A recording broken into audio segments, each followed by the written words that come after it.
The World Bank has issued a dire warning. Economies almost everywhere will slow down significantly this year. In its twice-a-year check-in, the multilateral lender slashed its global growth forecast to 2.9%.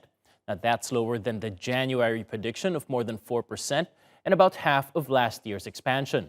Officials describe this year's challenge as a perfect storm caused by the convergence of several dark clouds. One is the crisis in Ukraine, which has led to a surge in the price of oil, gas, and food. Adding to that is the lingering impact of recent lockdowns in China, a key link in the global supply chain. The World Bank says this could all lead to what economists call stagflation. That's a prolonged period of rising prices and sluggish economic growth. What happened is that we downgraded forecasts across the board. In the case of advanced economies, forecasts were downgraded. In the case of emerging developing economies, forecasts were downgraded. And when you look at the global economy as a whole, we downgraded growth numbers for this year for 70% of countries relative to what we had in January. For more on the story, let's go to David Madden. He's a market analyst at Equiti Capital in London. Welcome back to the program, David. Now, the World Bank warning of 1970s-style stagflation, that's their words. Can you tell us what that means for consumers and businesses?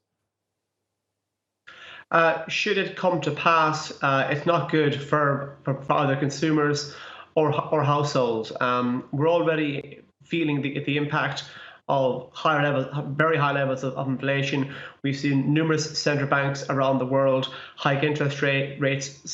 Some of those, several interest rate hikes were reduced as a way of keeping a lid on the high level of inflation. But of course, when you increase the cost of borrowing, that only adds more fuel to the fire, as it were, in terms of runaway costs. If we do go through a period of prolonged high prices, that's eventually going to chip away at demand, which means both corporations and households will suffer. From a household point of view, if your everyday bills, be it food and energy, and in some cases mortgages and credit card costs could keep rising, that then chips away at your disposable income, the income you use to go on holidays or go out for a meal, or spend money on luxury items such as clothing.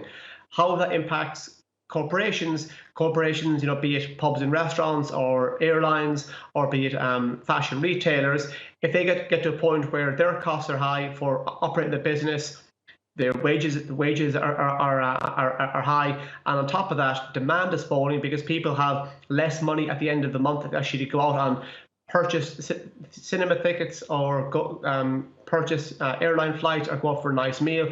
That'll eventually chip away at that demand. So it really is the worst of both worlds for both households and businesses, whereby prolonged periods of high prices eventually just chips away at demand. So rising prices while incomes in real terms aren't really going up. So how hard is it to get out of that kind of rut? It's extremely difficult. As the history books have showed us, one of the ways to actually end or try and bring an end to a cycle of really high inflation is for central banks to keep on hiking interest rates, which I mentioned a moment ago would actually add to the cost of living crisis.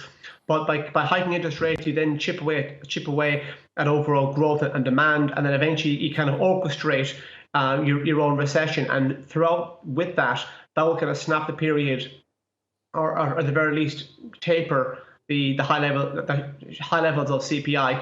But then we're in a situation where we possibly have a period of negative growth for a while, possibly even a prolonged period of negative growth, which of course, if a central bank orchestrates its own recession, it then has to try and orchestrate its own recovery. We have seen that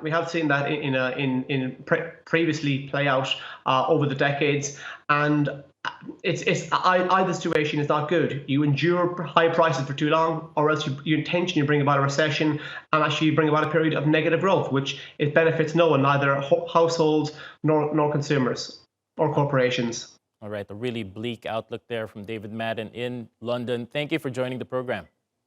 Thanks.